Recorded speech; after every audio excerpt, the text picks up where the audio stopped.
everyone, and welcome to the Omega Metroid podcast from OmegaMetroid.com. My name is Andy Spiteri, reunited for the first time in like a month with Doomino Crossing. How are you, bud? Fantastic. What a wild roller coaster of emotions of a week this has been. But we recently finished this wonderful week off with the 1 year anniversary of Metroid Yes. Dread, which still almost feels like a phrase that I shouldn't be saying out loud in real life. Yeah, One I year don't of even want to Metroid talk Dread. about that too much because we are going to dedicate next week to Metroid Dread and just kind of talk about Metroid Dread and like how it's unbelievable that it's real and you know how it changes series and everything like that. That's going to be coming at you next week. I'm excited for that. It's people say it all the time, but it's like, wow, this game is real.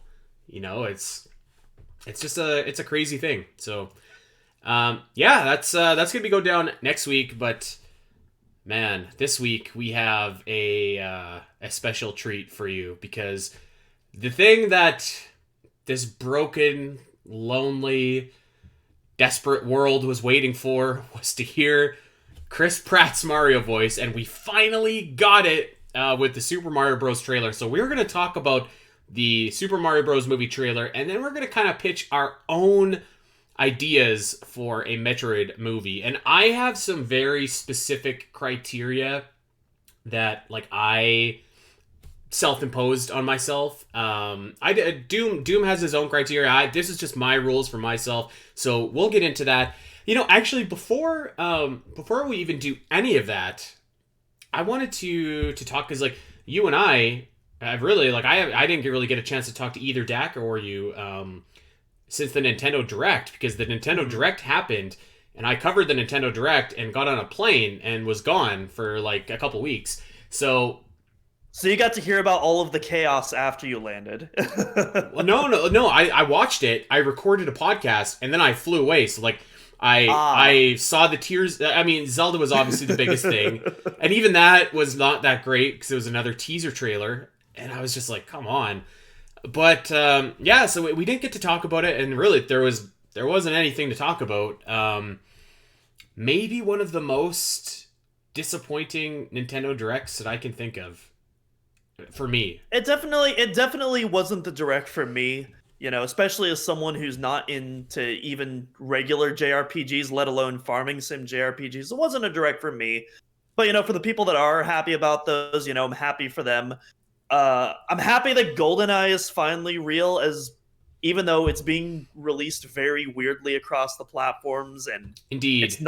it's not the XBLA leaked game that we thought it was going to be. It's a different kind of port, but nonetheless, it's still happening. And I'm going to get both versions for free since I already own Rare Replay on the Xbox, so that's dope. And Pikmin 4 finally rising from the dead. That, I mean, You know what? As a brand new Pikmin fan, that makes me very happy. That's probably going to be a day one buy for me. It absolutely is going to be a day one. I love Pikmin. Might be the most underrated Nintendo franchise. Actually, it is so like in terms of just like pure fun. Pikmin is at the top. Like if not at the top, it's in that same like circumference. But that was like I was watching that, and it was just like Shigeru Miyamoto comes in. He's like, "We're working on Pikmin 4, but let me tell you about Pikmin Bloom," and he goes on about this game that nobody plays. That's been out for like a year. And I think it's like 2 years old now. Yeah. So it was such a bizarre, and it was so weird. And it's like, because it's like he didn't announce Pikmin 4 until afterwards, but it was like, okay, obviously Miyamoto is going to announce Pikmin 4. Why are we talking about this right now? Like, I feel like it would have been so much better if Miyamoto had just been like, hey, you know what? We're still working hard on the Mario movie. We're not quite ready to talk about that yet. We're still working on the Hollywood version of Super Nintendo World. But yeah, I'm not here to talk about Mario today. I want to talk about something else. Please take a look at this. And then just go right into the Pikmin 4 trailer. That would have been but they didn't even have a trailer. It was just a logo. Like I wouldn't have even revealed that until you had a trailer. You know what I mean? Like I would have just not done anything. That was weird. There was no Twilight Princess or Wind Waker like all these insiders were promising, and there was no Metroid Prime, which I think we can definitively put to bed that anything's coming out in 2022. It just ain't gonna happen at this point. You missed me shaving my beard because I lost the bet there on the last podcast, but yeah, I don't know. We've talked about insiders before, and we have different opinions. I got to take the L on this one. Yeah. No, I took the L on this one. Like, well, an L's an L. I can't wait. Own up to it. I can't wait for next year when Metroid Prime and Twilight Princess and Wind Waker rumors start floating around again. I thought the worst part of this was it was the end. It was the end of the direct, and then I was like, okay, it's got to be Zelda. It has to be Zelda. Zelda has to be here, and they showed Kirby. And I was just like, are you kidding me? Kirby? Right now? In the main event slot of a Nintendo Direct when we just had a Kirby game that came out? And this was like a 10-year-old Kirby? I was sitting there, my head was about to explode. And then we got like 60 seconds of Zelda, and I was just like, I'm ready to leave this continent. And I did. It wasn't. Here's the thing: the trailer on its own, it sucked. It wasn't a good trailer, but we got the release date, and because of that, like, I'm fine because we know that inevitable February Direct, we're gonna get the Zelda blowout. Yeah, but I think we need that Zelda blowout now. Like, I know this isn't the Zelda cast, and I kind of talked about this, but like, you got 7 months to go. What are you waiting for? And now that we have a definitive date, I'm feeling pretty confident at this point that it's not going to be delayed any further at this point. Now that we have a date set in stone. Yeah, I agree.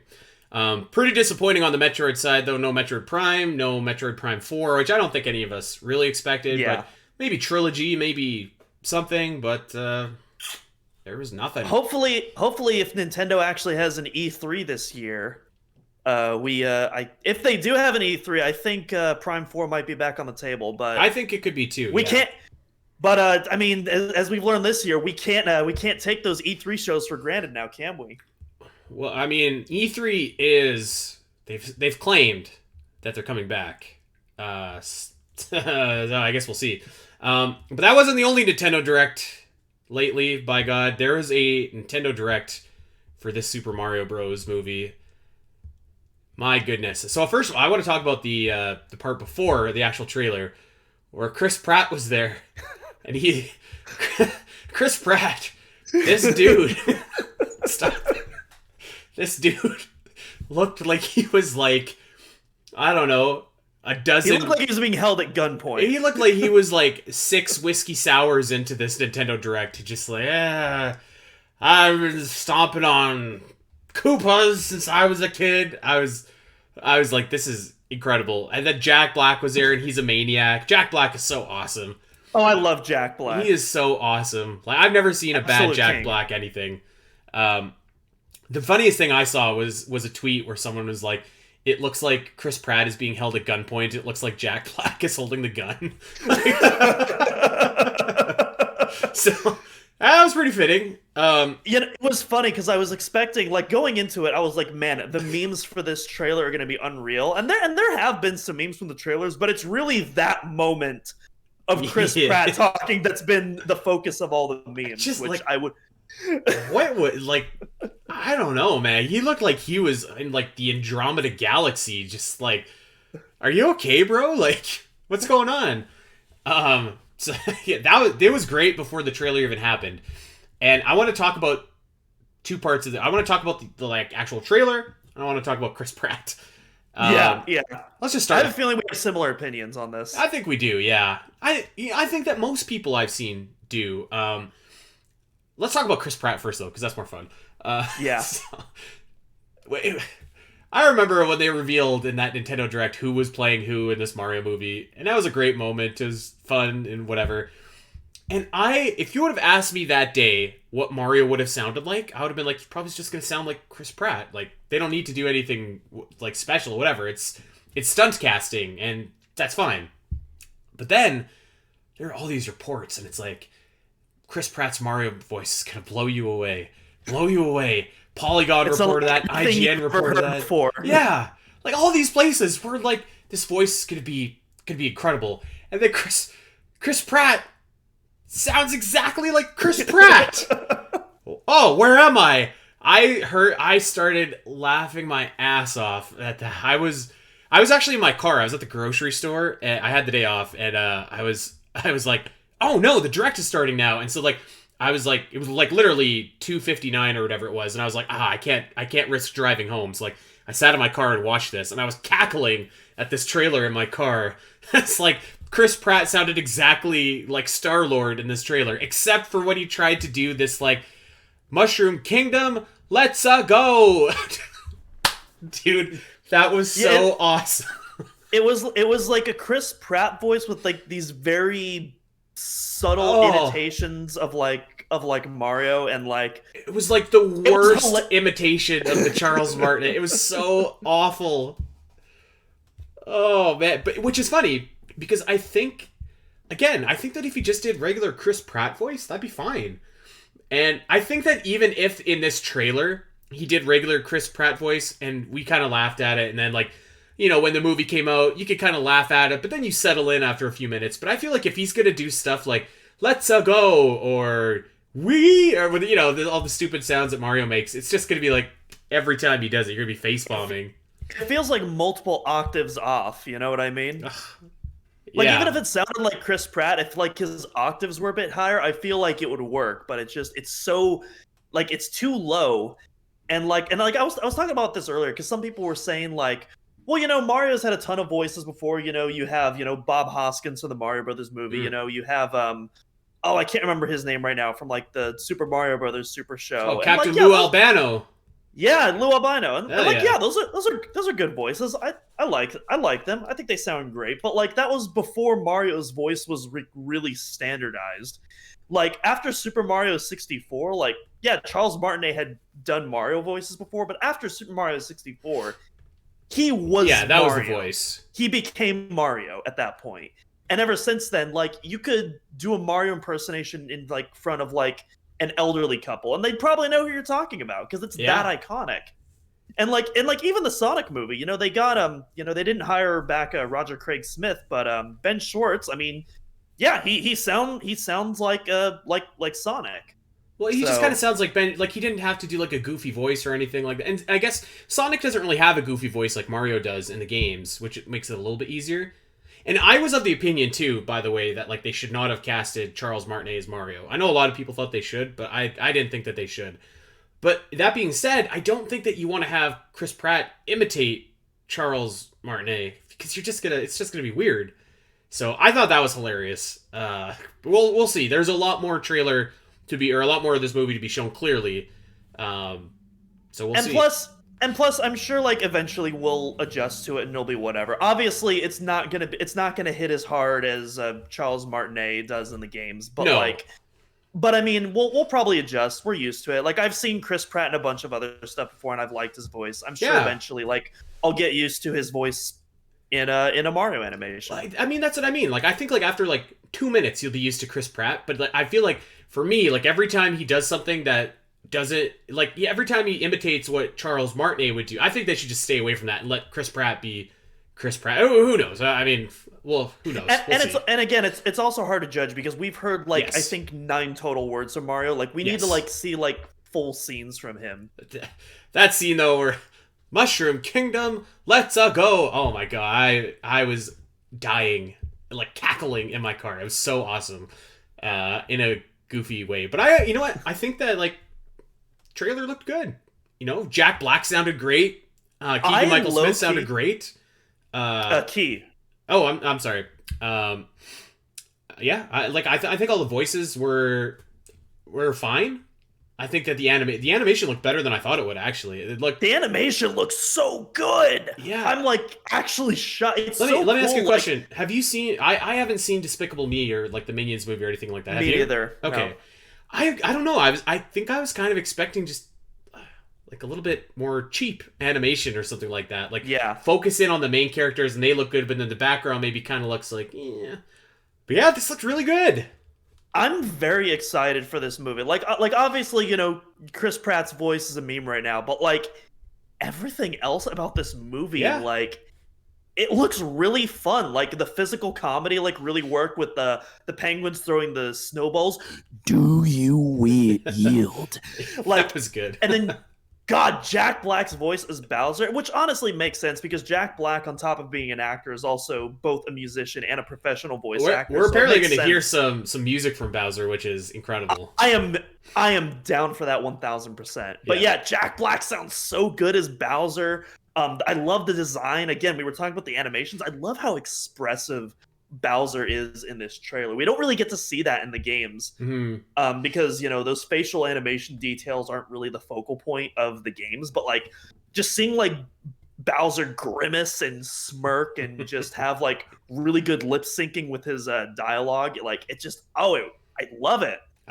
I was impressed. Yeah, like I think the trailer the trailer basically looked like what I expected it to look like, although the quality was a little bit better. But like, it just in terms of like tone and in terms of, like, and I think that you could pretty much extrapolate like that this movie is going to kind of be what I thought it was going to be. Like, it's going to be safe, it's going to be inoffensive, it's going to be, it's going to kind of almost have like a Pixar vibe to it, where like even like the bad Pixar movies aren't that bad, and like you could still enjoy them. You know what I mean? Like, it's going to be inoffensive and it's going to go down easy. And I think that that kind of sounds like a negative the way I'm saying it, but like, I think that for Nintendo's like first foray back into the world of film, like that's not necessarily a bad thing when it comes to, this Mario Bros. Movie. Because I think that if this movie is successful, that might allow you to have, like some other franchises that you could get a little bit more weird with, like Metroid, which we'll talk about later. But, yeah, so I mean, I think this will be safe, standard, inoffensive, and that's okay. I'm not willing to say whether or not it's going to be safe yet, just because I need to see more footage first. We've really only seen 2 condensed scenes so far. I need to see at least one full trailer before I'm like ready to judge like how safe or experimental it's going to be. So I think I would have said that before I saw any trailer. Like, to be fair. But from what I've seen so far, at least in terms of my excitement level and my curiosity, it's definitely stepped up quite a bit since going in. So and that's the thing. Like beforehand, it was mostly just like I can't wait for the memes. Now, I'm legitimately excited to learn more about this film, and I'm awaiting the next trailer eagerly. I think that the next trailer is going to have DK in it, which is going to be awesome. I want to hear the Seth Rogen DK. That's like...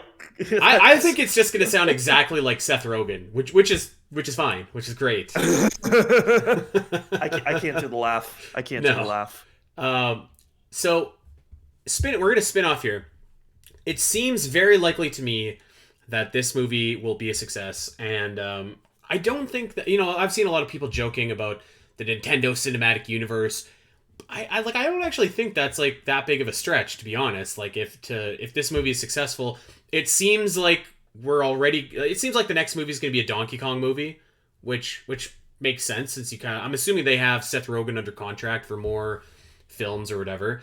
And it seems logical to me that, since Pokemon is kind of its own thing and exists in its own little world or whatever, I would suspect that actually the next movie that they're going to be doing is probably a Zelda movie, which we talked about over on the Zelda cast yesterday. And so one important thing I think to note here is I don't know, actually maybe before I note that, I don't know that Nintendo would make a Metroid movie like right away. But I think that that's a series that I think it's more difficult to make a Metroid movie than it would be to make a Zelda movie, but I think that it has a pretty decent appeal. But I wanted to preface this, and I'm going to explain. So Doom and I both have pitches and concepts for a Metroid movie, but I'm going to explain to you my kind of rationale and imposed rules that I had. So it's important to note here that Nintendo bought an animation company. So most companies, like Sega, for example, licenses out the Sonic IP to Paramount or whoever makes the Sega movies. So they get a set fee, and then the movie does however it does, and if it bombs, Sega doesn't really lose that much. If it makes a lot of money, Sega doesn't really get that much in return either. Nintendo just loves to control everything. They're control freaks. So they bought their own animation studio. So they are going to be, presumably, making more movies with their IP to get a return on this investment.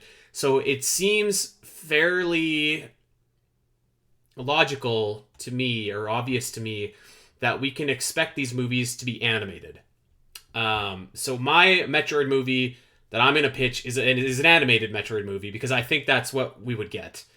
Now, Well, also, I was going to say, speaking of Metroid, I believe the company that they acquired, that they renamed to Nintendo Pictures, they originally worked on, I believe, some of the other M cutscenes. If I remember reading the reports correctly. Yep, they did that, and they I think they basically animated like the entire. I don't know if you've ever seen Kingsglaive. It's based on Final Fantasy 15, but they basically animated that whole movie, and it's a really gorgeous movie. I've watched that movie actually for Virtual Theater, which is a podcast about video game movies and the stories that shape them.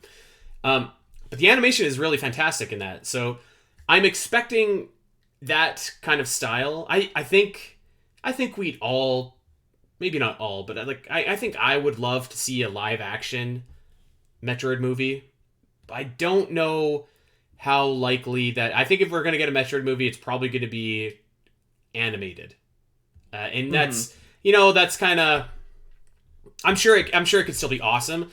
I personally would love to see a live action Metroid movie, but in my kind of self-imposed rules, I made an animated Metroid movie, and I'm assuming that pretty much every movie that Nintendo does is going to involve some form of stunt casting. And for anybody that doesn't know what that is, stunt casting is when you cast a bunch of celebrities to play your characters. So like basically the entire Mario movie casting is all stunt casting. Well, I mean, to be fair, that's like most like big budget Hollywood animation today. It's like based off of like getting big name celebrities to like, sell the premise of the movie, which I mean, I think is kind of unfortunate, because I personally much prefer like personal like voice actors who are, like have trained their entire life, who are specifically mastered in that profession. There's a couple of exceptions, like Idris Elba. He's primarily an actor, but I think he's a phenomenal voice actor, and I love him in all the animation he's done. But those are mostly exceptions than rules, right? But I think that's just gonna be, how it is. With Nintendo. So I don't know. How do you want to do this, Doom? I've explained to you my rules. Do you want to explain what your concept was, and then do you want to do your pitch? Do you want me to do my pitch first? What do you want to do here? So I started out with like a pretty wide scale pitch for a movie. It started out, and then I wrote out this entire prologue sequence. But honestly, I was super happy with just the prologue alone, and I feel like that this could actually function really well as like a short film. And I kind of just like it to just end it right after there and just call it at that. I think I'm just going to go with that as my pitch, kind of as like a Metroid short film that's like 10-15 minutes long. Oh, okay. Well, I have a full movie. I was hoping for a full movie from you, but we can hear your Metroid short pitch. You go ahead, because I've got some meat on this bone. Absolutely. Well, this is a pretty meaty pitch, even for a short film. But basically, when I was writing out like stuff for a Metroid movie, first I wrote out what are the necessities of Metroid. Like, what makes Metroid that absolutely has to be translated onto film regardless. And the first thing that obviously came to mind was the Alien series influence. Metroid, as we all know, as you and Goo have talked about on the podcast as well, heavily inspired by Alien, whether it's kind of tongue-in-cheek references like Ridley, or whether it's the creature designs or some of the story elements. Metroid obviously has spun off in its own direction. It's very much its own thing, but it's very much rooted in Alien from its origins. And I feel like it's important. I feel like it's important to show that in a film, which also makes sense because, I mean, you want to talk about how to do a Metroid movie. I mean, you have a couple of really good templates that have been successfully translated to film already, so I think that's a pretty good starting point if you ask me. Another thing that I took note of is you need some form of isolation and or claustrophobia. And when I say that, I don't mean that like, oh, Samus has to be the only character. No, Samus can interact with like tons of other characters, but there has to be some sort of closed off feeling of the movie. And when I start going into other film references, I'll give some more examples about how that works. Okay. This one, and then this next one, this is for me personally, as someone who takes Metroid music very seriously, I feel like the score has to be largely acousmatic and really towing that line in that gray area of the diegetic and the non-diegetic areas. I'm not going to go on that whole rant, but basically following that original Hirokazu Tanaka inspiration for the first game, I think is very important. I think Samus needs to act as a vessel to the audience. Samus can be her own character, but essentially she has to be, while she doesn't need to be a character that represents the player or the audience member in this case, I want her to be a character that the audience member wants to aspire to be. Kind of like almost like a Captain America to an extent. You know, like none of us are as Captain America, but he's like the kind of person we want to aspire to be. You know what I mean? Yeah, he's the innate goodness. Exactly. Diverse and distinct environments as well. I want, Metroid worlds are some of the most creative, beautiful places, especially in the Prime games. I mean, we've talked so much about Phendrana Drift, Sanctuary Fortress, the Chozo Laboratories. There's so much cool, creative locations that just ooze so much interesting art direction, and I want that to be reflective, in a Metroid film. Mm-hmm. And when it comes to the alien creature design, I want the creatures to be more grounded, kind of like the Metroid Prime designs, not so much like the 2D game designs. Whereas I feel like a lot of the sci-fi technology has more potential to be less grounded, if that makes sense. Sure. And yeah, those are and in the sense of a full movie, I don't think this necessarily needs to happen for my short film, but if we're going to do a full film, you need Metroids. Because I feel like because you gotta get this film to appeal to people outside of the audience, and it's gonna be weird to have a film called Metroid and not have a single reference, yes, to those title creatures. Yes, I completely agree. Yeah. And so those are basically like the necessities. These are like the notes that I took writing down. Like, okay, these are what is needed in a Metroid film to make this work. And then for my own personal influences, different games, stories, and movies that I like, that I think could work in certain aspects. Obviously, we talked about Alien and Aliens. That's pretty self-explanatory how that would work. Another movie, Andy, have you seen the 2012 reboot of Dread? With Joel Carl Urban. Yeah, I did. That movie was cool. Fantastic movie, criminally underrated in my opinion. I absolutely love it. I think it's one of the best action movies of the 2010s era. And to me, this movie is a great example of how Metroid could tackle claustrophobia and isolation, because this is a movie with really, you only have two main characters, and then you have a lot of focus on the villains as well. But it also, despite the fact that these two characters interact with a lot of people, it's still very much focused on them, and they're constantly outgunned, they're outwitted, they're on the run, they're on the back end, and there's always this constant pressure put on them. And I feel like a similar type of pressure put in a similar way in a Metroid movie is a great way to kind of create that sense of isolation in its own unique way for film. Okay. Another movie that I have here, Mad Max Fury Road, another phenomenal action movie from the 2010s. There's a lot of cool visceral action set pieces, but that's not really the influence I'm looking at. My influence is specifically in regards to how the space pirates are portrayed in the Immortan Joe's gang. I feel like that hierarchy is a really cool way to depict space pirate hierarchy as well, with Mother Brain, Kraid, and Ridley and stuff like that. Mm-hmm. And the way it's portrayed in that movie, I feel like that's a really cool way to do that there. All right.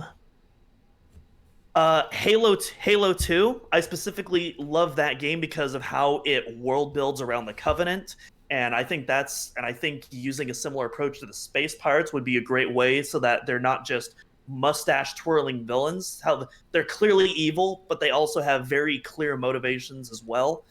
That if the audience can't relate to, maybe they can at least understand.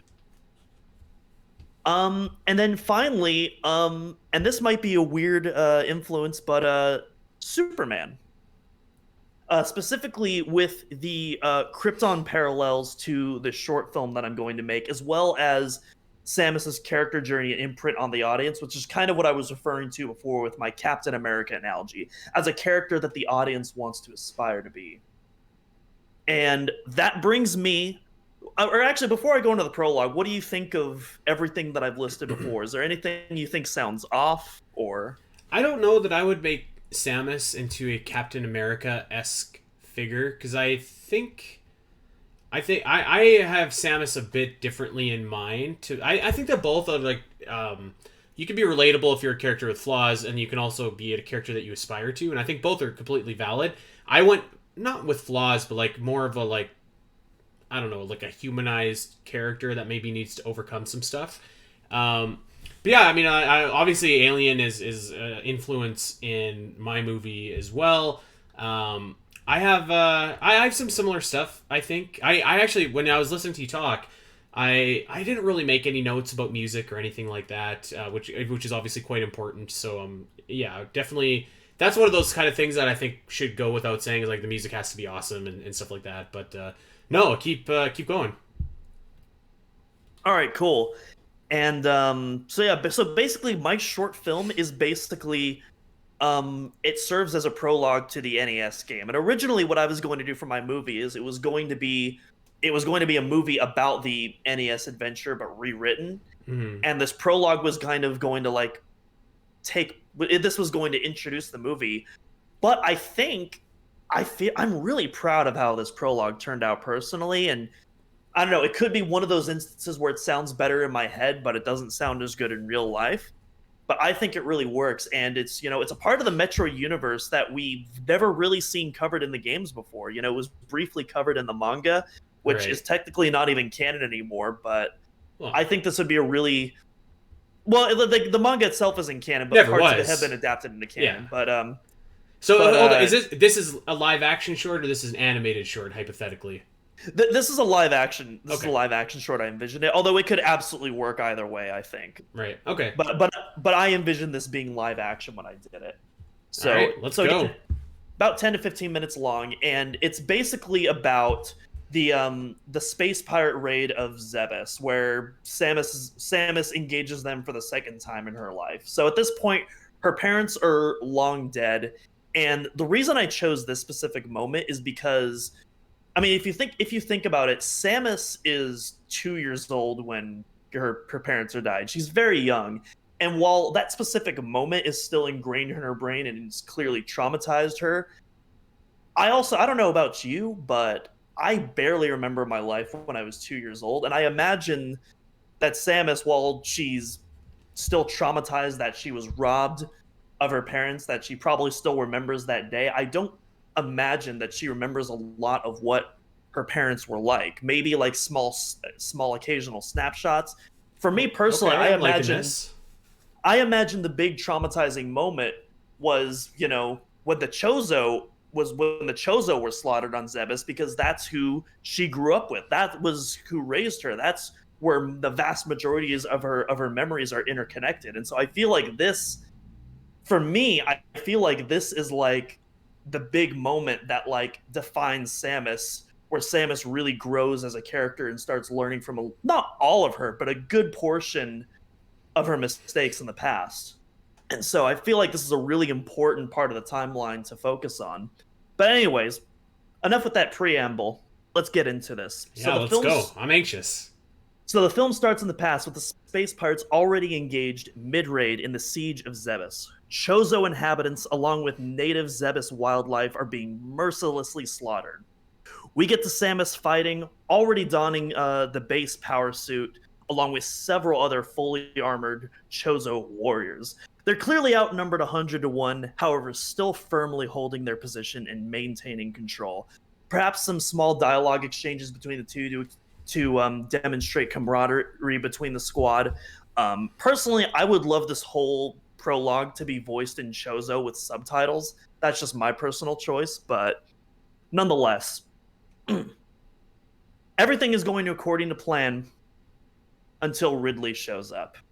Samus freezes momentarily before abandoning her position to engage Ridley head on at the behest of her fellow soldiers. Keep in mind, Samus is still in her early teens during these events. So she's like, what, 13, 14, maybe 15 at this point. So we're still a ways off from maturity. But she sees Ridley, she freezes up, and she wants him dead. Um, okay, this fight goes similarly to the Hulk versus Thanos fight in Avengers Infinity War, where Hulk lands some nasty blows at the start at the fight due to the surprise, but Thanos quickly adapts and easily gains the upper hand. A small party of the Chozo soldiers, squatted with Samus, now seeing her in danger, begin to disperse and attempt to help her. But now with less soldiers to defend their positions, the remaining soldiers are slowly picked off one by one as they become overwhelmed. All right. Samus, nearly beaten to a pulp, is moments away from getting a final death blow from Ridley's tail when the rescue party from Samus' squad arrive just in time. Most of them engage Ridley and earn themselves some particularly gruesome deaths, while one drags Samus out of the combat zone into a nearby sheltered bunkered area. Samus's power suit is horribly damaged and short-circuiting, which is my little wink and a nod in this movie to Samus losing nearly all of her abilities at the start of an adventure. And the Chozo in the bunker comment on their losses, slowly coming to realize the inevitability of their defeat.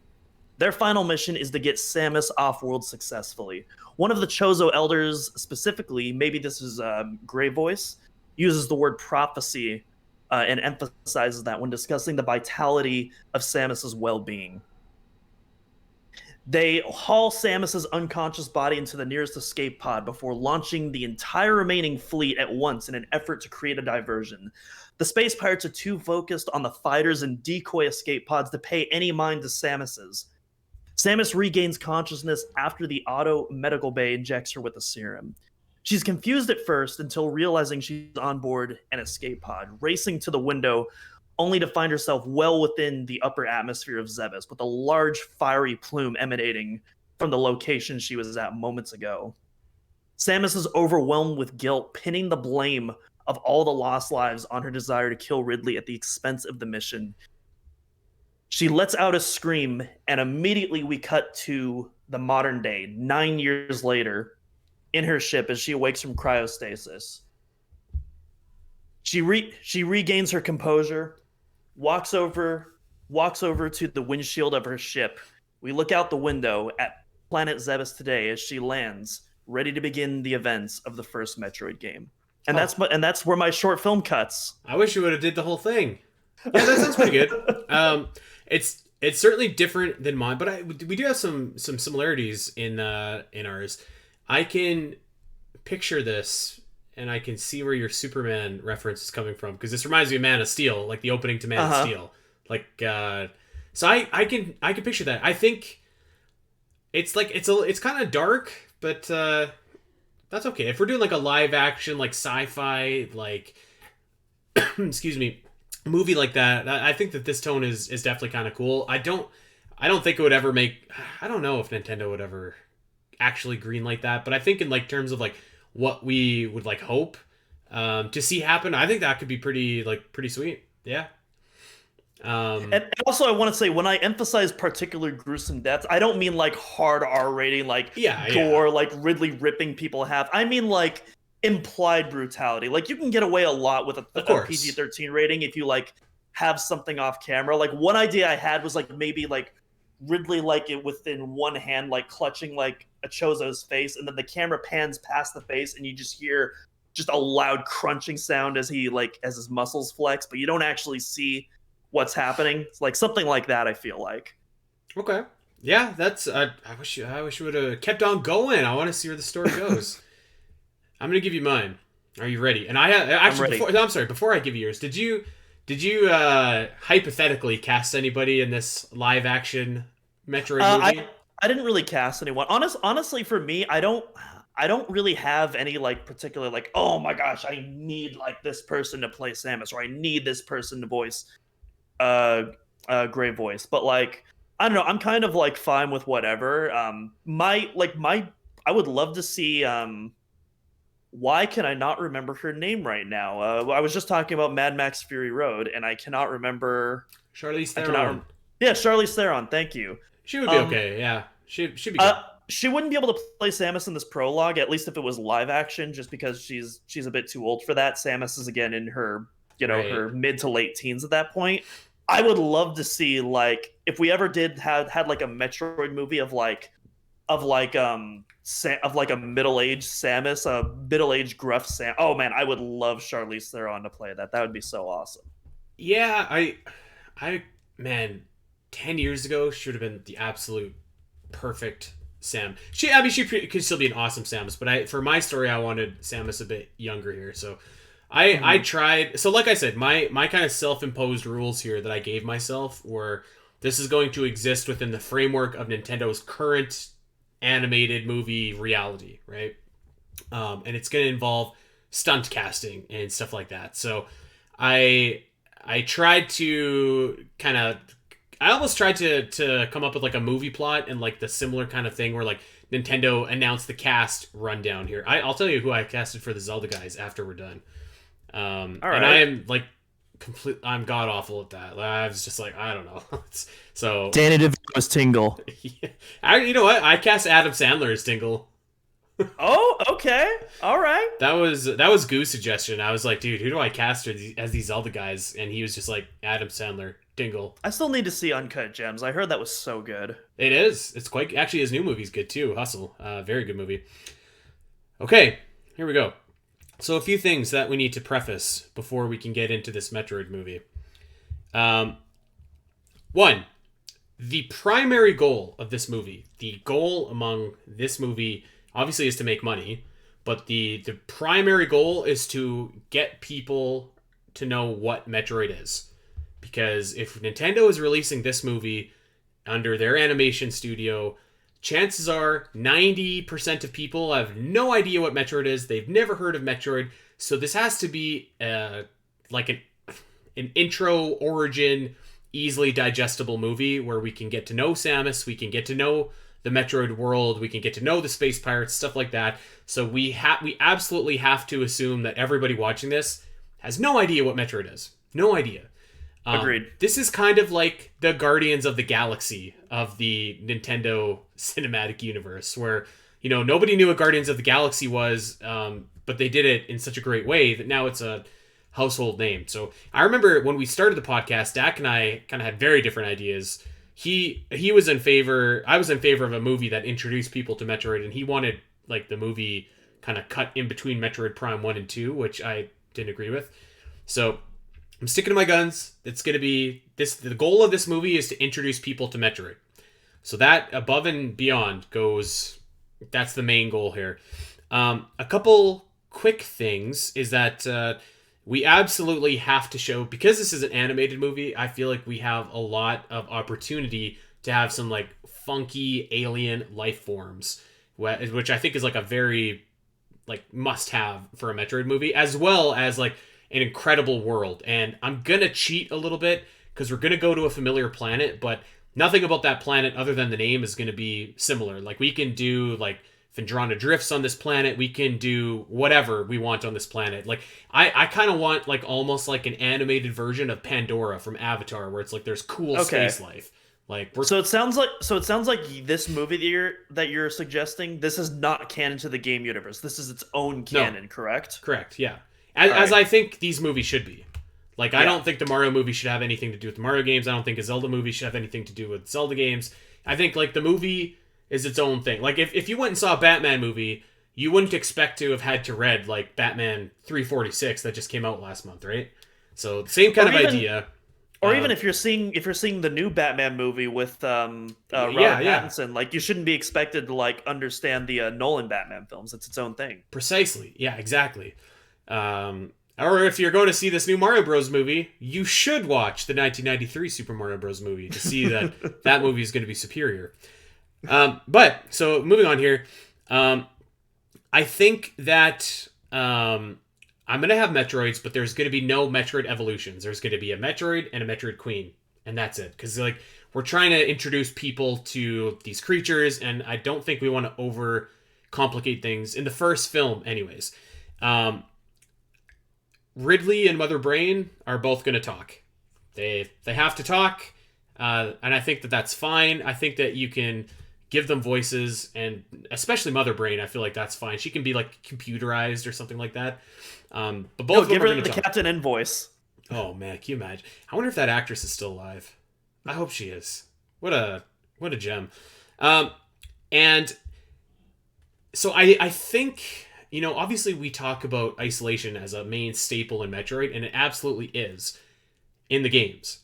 However, I don't think that we're gonna do that in this movie. I think that what I think is gonna work best is I have assigned Samus a companion, for lack of a better word, that is going to be like an intercom companion, so that someone that almost like Adam, that can talk to Samus, give Samus updates, stuff like that. I've codenamed this person the Commander. So Samus is going to have someone in. Think of like Navi, almost like Link. So like Link is technically by himself, but he's got this fairy. So that's kind of the same thing that we're doing with Samus as well.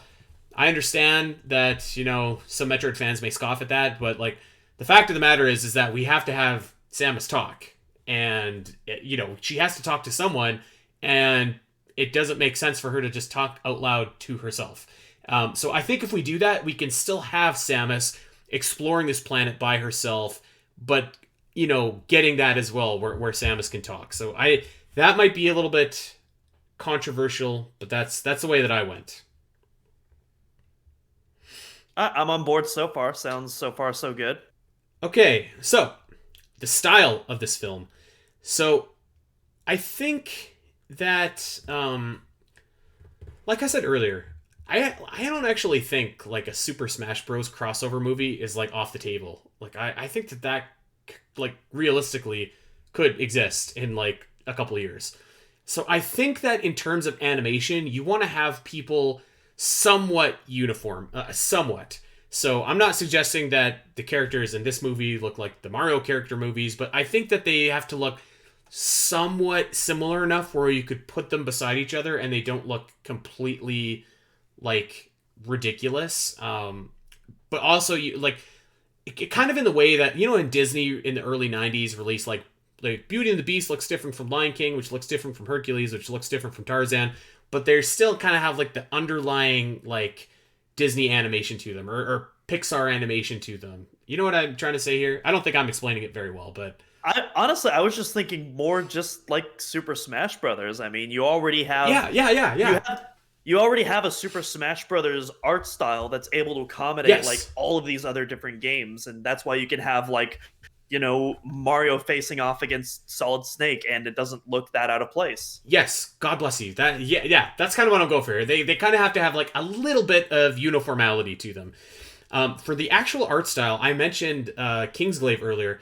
I would expect this to kind of look like a mix of standard Illumination animation mixed with like, let's say, Final Fantasy Spirits Within, mixed with kind of like the vibes of, this is a deep cut, but have you ever seen the movie 9? It came out like 15 years ago. It's an animated movie. I know the movie. I haven't watched it though. So it's kind of a creepy looking, scary looking movie or whatever. It's actually like pretty cool. But I kind of, in terms of our animation, I think that we're going to have a little bit of that going on. And then I think that I want to include some Avatar influences, as I mentioned earlier, just in terms of like the planet that we're on, and also some alien influences in terms of like the hostility, and maybe this. I think that you should have like darker or like bright areas in this, but I think you also want to have some darker, creepier areas as well. Again, live action would be my preference, but I think that we can make this work for an animated movie. So the tone, like I said, it's going to be an animated Nintendo movie, so it probably won't be like a rated M tone, but I think that this should be like the most serious of the Nintendo animated movies. I think that obviously you can have Mario as fairly goofy, Donkey Kong is like very, very goofy, Zelda somewhere in the middle, and maybe Metroid up here is kind of like your more serious movie. So all that being said, here's my story. Act 1.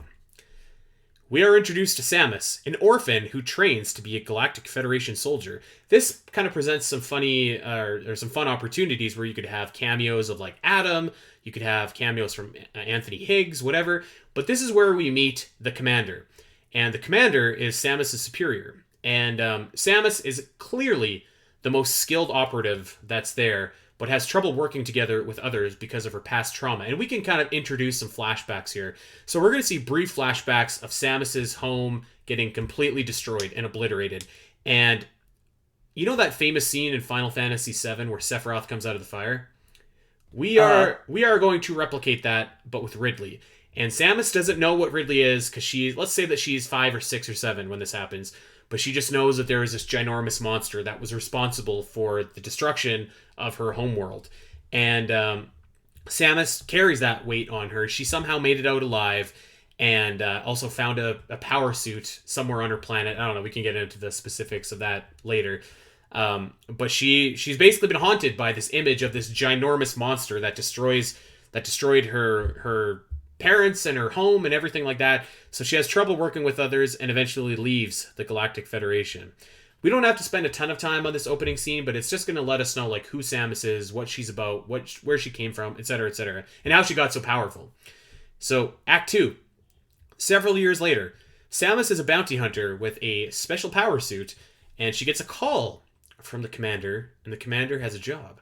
The commander says that her mission is to destroy the space pirates and their new weapon, codenamed Metroids, and that their base is located on the planet SR-388. So I'm kind of fusing the first two games together here. Mm-hmm. So Act 3. Samus lands on SR-388 and learns of Mother Brain, the space pirates, and Ridley. She recognizes Ridley from her childhood and swears revenge. The commander is in constant contact with Samus through her helmet, so that Samus does have someone to talk to, does have someone to communicate with. After Samus explores the planet, Samus confronts Ridley, seemingly killing him. We are also shown Chozo imagery everywhere on the planet, and we're going to kind of not really delve a whole lot into that in this movie, but I think that we want to plant some of those seeds for what's to come if this movie does good enough to get a sequel. Act 4. So Samus makes it to the interior of SR-388, deep into the planet's core. It's very hostile, very scary, battling Metroids and space pirates. Eventually, Samus comes face to face with Mother Brain, the leader of the space pirates, who takes on her Super Metroid form and battles Samus. Mother Brain has a captive Queen Metroid that she's captured and using to produce more Metroids. Samus narrowly defeats Mother Brain once it seems like Samus is toast. The Queen Metroid breaks out of captivity and destroys Mother Brain, but unfortunately destroys itself in the process as well. Act 5. Samus finds a lone remaining Metroid egg, and an infant hatches out of it, and Samus cannot bring herself to destroy it. Against the wishes of the commander, Samus brings the Metroid back, but runs into Ridley again. Ridley activates the self-destruct sequence, and after one last battle with the help of the baby Metroid, Ridley is defeated, and Samus escapes with the baby. That's my movie. Fairly basic, fairly straightforward, but introduces stuff that we need to know about. It introduces Samus, introduces the core conflict of Ridley and Samus, introduces the baby Metroid, who I do feel like should play a part in the mythos of the series, and it's going to give us a showdown with Mother Brain too, who I would actually... Mother Brain is one and done in my Metroid universe. We can bring Ridley back, but maybe not Mother Brain. So I have a few other things after, but what do you think of that so far? Yeah, I think this is a pretty cool concept. It kind of reminds me a lot like how comic book films have been made for the past 20-30 years, where they're not these exact interpretations of like the original pages, but they're heavily influenced by them, and they're adapted from those.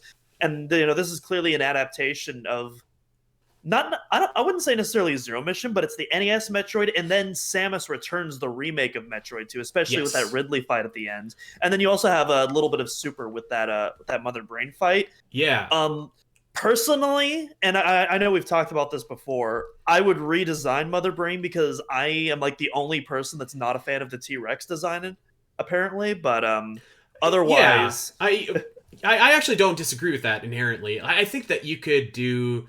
I think you have a real cool opportunity to make Mother Brain into kind of like anything you want. Like, I'm not opposed to that either, because like it's a little bit hokey, a little bit, but yeah, I think that could be cool. I would even go so far as to say that maybe you could even redesign the Queen Metroid too to resemble more of like a Metroid, because like when you get to a Queen, like that's a thing. If you eliminate the middle evolutions, as you kind of go from like Metroid to like what the hell is this thing? So yeah, I would be in favor of that. Yeah, I actually never thought about that. That is true. Like if you take out the evolutions, like for someone watching the movie the first time, they're going to be like, how did that come from? Because like if you watch Aliens, you look at the Queen alien, you look at the regular xenomorphs. It's like, oh, obviously, like I can see the relationship. Whereas, Yes. yeah. So yeah, so that would be like, again, I know it's kind of like, I feel like I pitched kind of a safe Metroid movie, which I think is kind of what you want to do to introduce Metroid, right? Like that's what I was gonna say. Like I feel like you need a safe Metroid movie, because like I look at, and technically I haven't seen this before, so maybe I don't know what I'm talking about, but like I think of the Warcraft movie, and this was like a movie that was like very much dedicated, from what I understand, about heavy lore and fan references, and it was very much pitched to that Warcraft fandom. Yes, but I watched the Warcraft movie like 6 months ago, and it was a fine movie, but I also was just like, who is this guy? What is this stuff? Like what? So that is spot on. Yeah. Yeah, and so I feel like you do need a safe movie that's like eases people into it and like doesn't like just shovel lore and story just down your throat. Just like, hey, you know what? Here's some basic hero's journey stuff. You've all seen movies with that before. Yeah. You're used to it. With some new characters, some slightly different twists. Just gonna ease it on in. Pretty much, yeah. And I know that I can hear some of our more hardcore audience, that's hardcore Metroid fans, being like, this sounds boring. But like I guess what I would say to that is like, think of the people that aren't Metroid fans yet, but and would also, be. And also think about what it would look like on the screen, because it's one thing to like read a pitch, and it's another thing to like see that pitch in motion as well. Totally. And I feel like if you read the pitch for like the first couple of Sonic movies, they probably would have sounded boring. Like, what? Oh, Sonic in the real world, and it's based off of like physical comedy. But I mean, I really like those. Sonic 2 in particular, I think is unironically a very good movie. I thought it was Sonic really 1. Well done. Yeah, and I don't like I've never played a Sonic game I've liked, but I like that movie. I haven't seen 2 yet, but yeah, I thought 2 was a huge step up. Not a perfect movie, but I thought it was really well done. Dude, I would love a cut of the first Sonic movie with like Monster Sonic, like the original dude that was supposed to be in that movie. That would be so awesome. Meow. Yeah. That would go so hard if you could just see like that creepy little meow guy doing his thing. So like in my mind too, I'm kind of thinking like, I'm like, all right, so we kind of stole the ending of Super Metroid. So like, how does the baby perhaps meet its end? And I kind of cooked up an idea for a sequel that's kind of a bit of Metroid Fusion, kind of a bit of Metroid Dread. Maybe I'll pitch that one day, if anybody wants to hear that. But so I went ahead and I casted this movie, and I don't know. I feel nervous because I feel like I'm not good at this, but I have some people that are. I think I'm going to pop you with at least one of my casting choices. Well, I know who's playing Samus because you wrote an article about it before, and I'm sure a lot of people were very delighted to hear your. Well, I think Brie Larson would be the absolute perfect live action Samus. I'm sorry. I think she'd be a great choice. I know people don't like her, and I don't know why people don't. My wife doesn't like her, but she doesn't know why. Like, and I don't know. I feel like she's fine. I feel like that's most people. Like people just they either hear like rage clickbait YouTubers like the Quartering or stuff like that, or they just hear from a friend that they don't like her, and they just kind of go with it like, oh. And you know what? Listen, that's fair. Like I have people that I don't like for literally no reason. Like I hate Tom Holland. We talked about this. I hate that creepy little dwarf, and I have no reason to. I just don't like him. So whatever. So, but I think Brie Larson would be the perfect live action Samus, and since I don't think we're gonna get a live action Samus, guess what?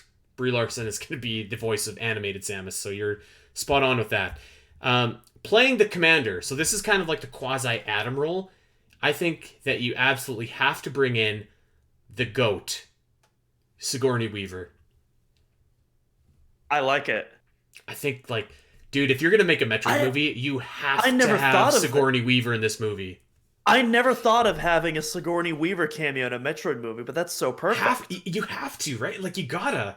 Like, she is like the original badass movie action hero. She's the original Samus. She's like largely who Samus is based off of. Yeah, so I mean, like, Sigourney Weaver, like, I feel like that would be perfect. So she is the commander in this movie.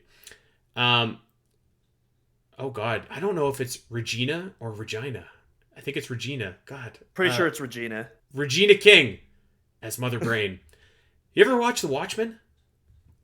I have not. I haven't seen that or the new HBO TV show. I need to get on that though. The HBO one is what I'm talking about. She is awesome in that. Actually, I just quickly went and Googled here, and I'm looking at every movie of hers that I've seen her in.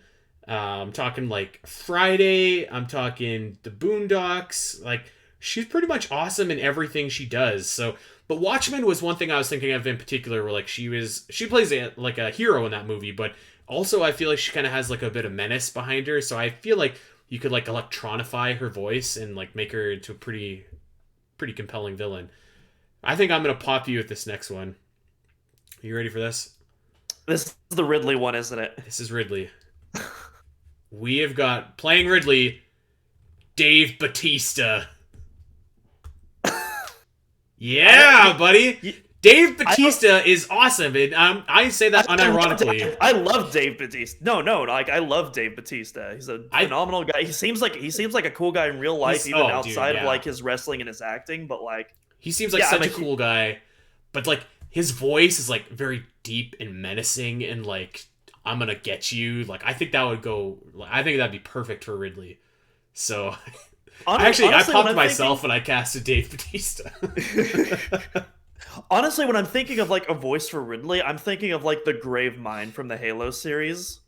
That's like the voice that I imagine for Ridley. This very low, bassy, dark, gravelly voice. Right. With maybe like higher octaves for the screams. Yeah, I wouldn't put any of that Godzilla business into this movie personally. I don't know. I don't think Ridley needs to have his like Godzilla scream that he has or whatever. It might be kind of fun, but I don't know. I mean, here's the thing: when I don't associate Dave Bautista with Ridley, but I mean, like, with the power of technology, I'm sure you could do wonderful things. I mean, look what they did with Jack Black. Well, no, I was thinking of Dom Toretto and Groot. Like, yeah, Dom Toretto. Yeah, I guess that would make sense too. Big Dave was in Guardians too, so he's kind of familiar playing. I would actually imagine that Ridley's voice wouldn't even be that altogether different from like Drax's, just a little bit more menace behind it. And I think that's like a pretty scary voice. You know who I was looking for a role, and I couldn't find one that I thought that his voice would match, but I wanted to get Mads Mikkelsen in here somewhere. Maybe if the real Adam Malkovich came in, Mads Mikkelsen would be a sick Adam. Mads Mikkelsen has such a nice voice. That dude is so awesome. Yeah, Mads is he's so awesome. Yeah, Mads Mikkelsen, Keith David, and like Patrick Warburton are like some of my favorite voices. Yeah, those guys are so sick.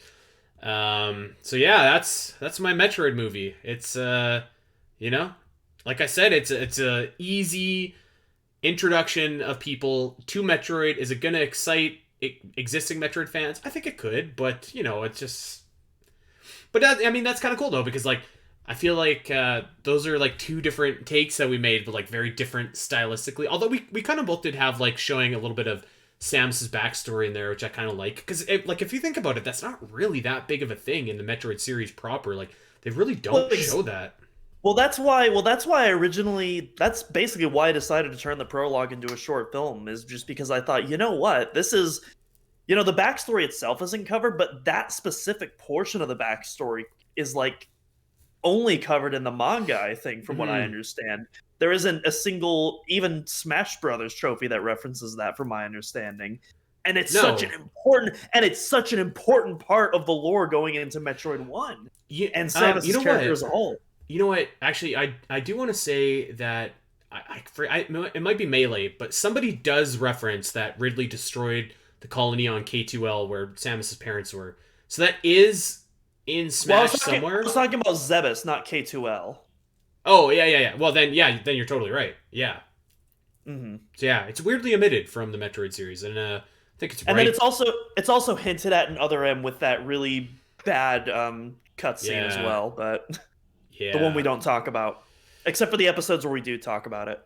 Yeah, man, I want to play that Other M game that we cooked up. That would be good. That would definitely make for another good drinking stream.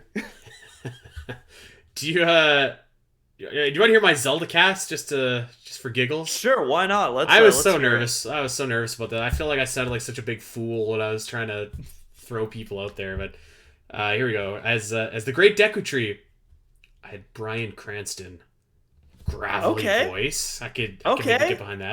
I can see that. Yeah. As Impa, Viola Davis, who is from How to Get Away with Murder. She's just kind of a badass. Yeah. So, I love Viola Davis. She's a phenomenal actress. Yeah, she's awesome. She plays Amanda Waller in the Suicide Squad, right? Yeah. So that's what I mean. I'm looking for kind of that kind of energy where it's like, you cross me, yeah. I don't know if you're familiar with this name or not. I wasn't really at all. I had to look it up, but from the trailer, I was like, this person could work. Zazie Beetz as Navi. Oh yeah. Oh, dude, I love Zazie Beetz. She's a Domino in Deadpool 2. Right, yeah. So you could listen to my Zelda movie pitch on the Zelda cast, but I was thinking that like Navi would be your main comedic relief in that movie, and like I was like, okay, well, she was pretty funny. Yeah, I can totally see that. This would never ever happen, but dude, if it did, my head would explode, because like I think I've watched every movie that this guy's like ever made, like almost ever. But as Ganondorf, Denzel Washington, wouldn't that be awesome? I was not expecting it, but I dig it. Can you imagine Denzel signing on to do something like that? Like, Denzel would never be in like that kind of movie, or like a superhero movie. I mean, we say that, but Robert Redford appeared in Winter Soldier, and that's that is true. That's a casting choice I never would have ever expected. So I don't know. That'd be so awesome if Denzel showed up. It's just like that'd be awesome. I used to rent movies with my dad, and we rented like every Jackie Chan movie, every Denzel Washington movie. He's probably my favorite actor, actually. Yeah, Denzel's awesome. That's a fair choice. I mean, he's won numerous Academy Awards for a reason. He's awesome. All right, so I didn't know who the hell to cast as Zelda and Link, so I kind of cheated. I was about to say like we haven't gone to the main course yet. I think I kind of cheated with Zelda, because I was like, I couldn't think of anyone, and I was like, all right, I love this movie. She was good in this movie. She'd probably be good in Zelda. Seems like the type of person they'd cast. You probably know what I'm talking about. I casted Haley Steinfeld as Zelda, who is Spider-Gwen in Into the Spider-Verse. And I was like, she did a great job in that. I think she'd do a great job as Zelda. So I don't know. I like her in Spider-Verse. I don't like her in Hawkeye.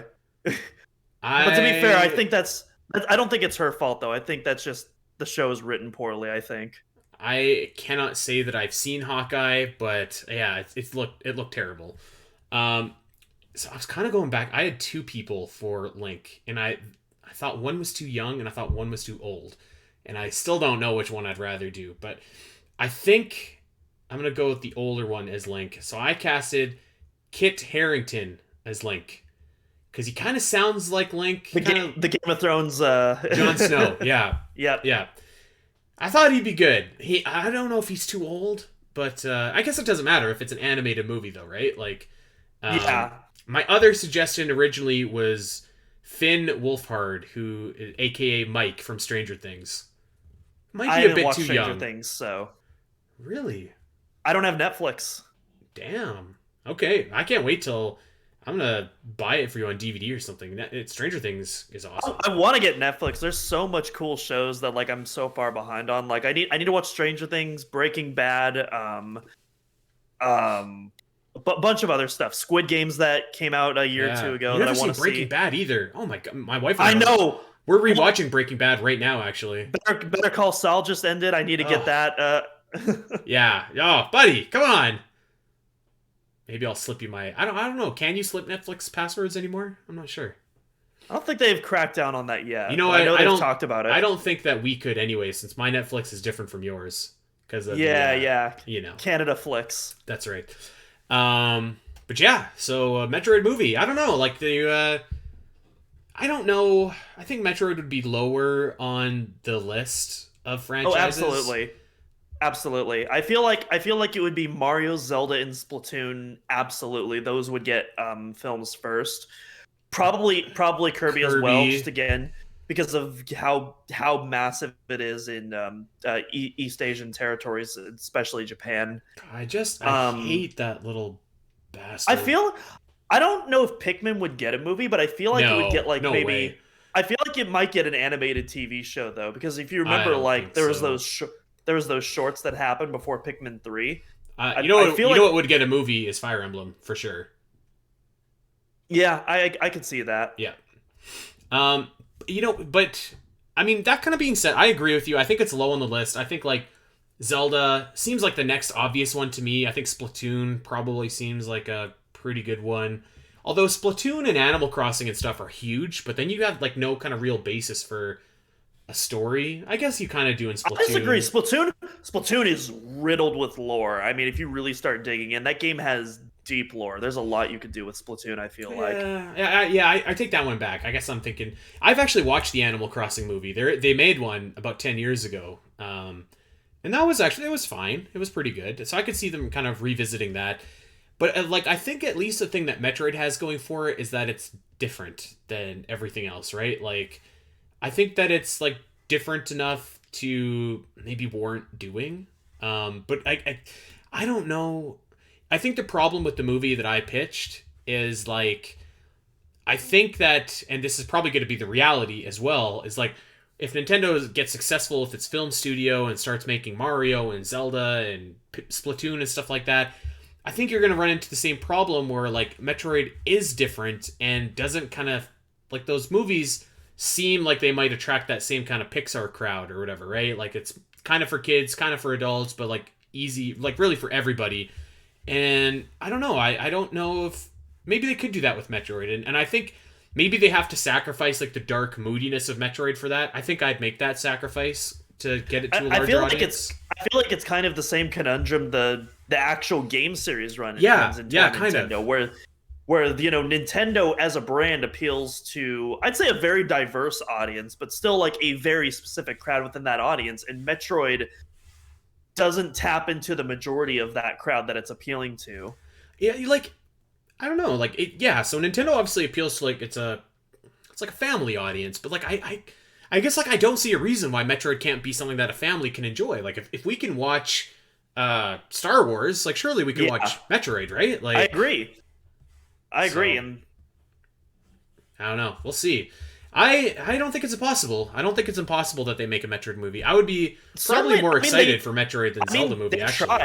They tried. There was that canceled John Woo movie that was in pre-production like 20 years ago, I think. So I mean, it's not unprecedented for them to at least attempt it. Well, see, but that even that though is a little bit different because, like I was talking about earlier, like that is a case where like Nintendo licenses out their IP and don't really have control over it, and now they do. So they have control and they have the final say and stuff like that. So it actually is like a pretty exciting time for, you know, these video game adaptations coming to the screen. So there was a time where, like, not too long ago even, where like video game movies were considered like the bottom of the barrel. You might enjoy them, but it's like kind of from a nostalgia point of view, or so bad it's good. Like Mortal Kombat. Everyone loves Mortal Kombat, but it's not like this cinematic masterpiece. You know what I mean? Sure.